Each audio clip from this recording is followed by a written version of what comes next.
This is an emergency. This is a tragic emergency. And it's embarrassing for me to be up here. You know, I'm going to see Putin. I'm going to Russia on Friday.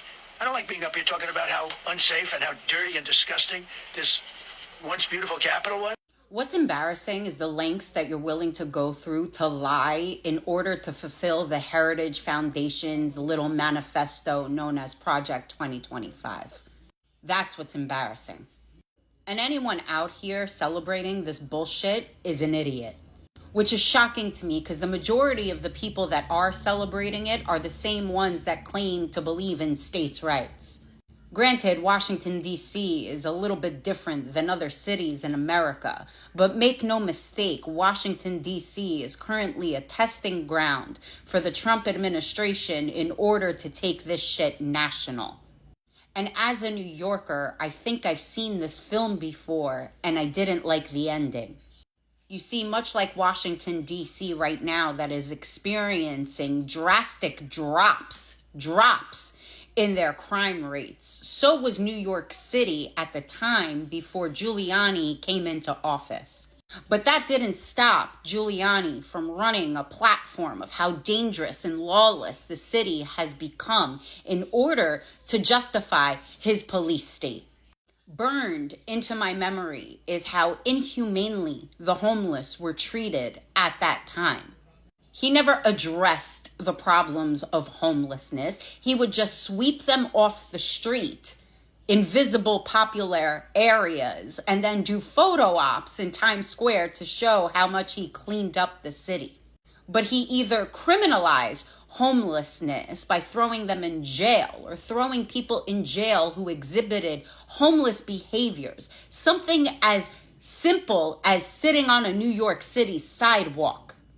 Or when he wasn't throwing them in jail, he was throwing them into already overcrowded homeless shelters.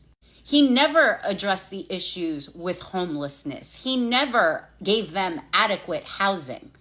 And don't even get me started on the racial profiling. We're talking extreme racial profiling that went on during Giuliani's administration.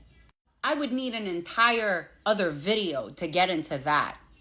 And what boggles my mind is that the average Trump supporter is one job layoff away from being homeless themselves.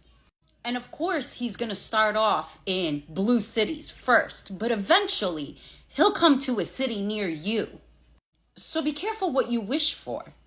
Don't be fooled by the guise of safety in order to trample on your civil liberties.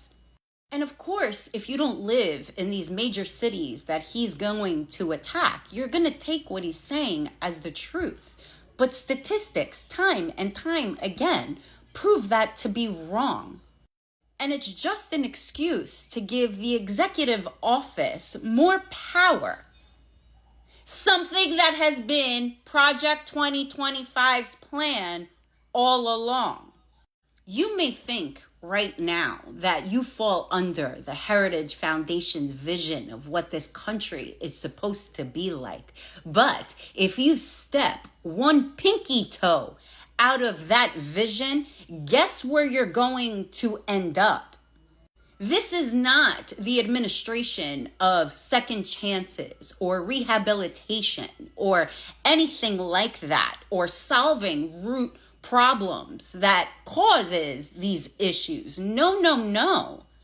This is the administration of you being treated inhumanely, right? Having your freedoms taken away from you under the guise of law and order.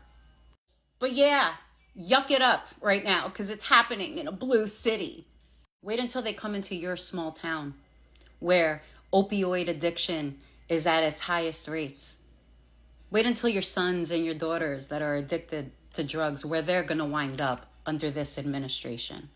The national crisis will no longer be the drugs that are coming in from the southern border. The national crisis will be you. And they'll come after you next. Mark my words.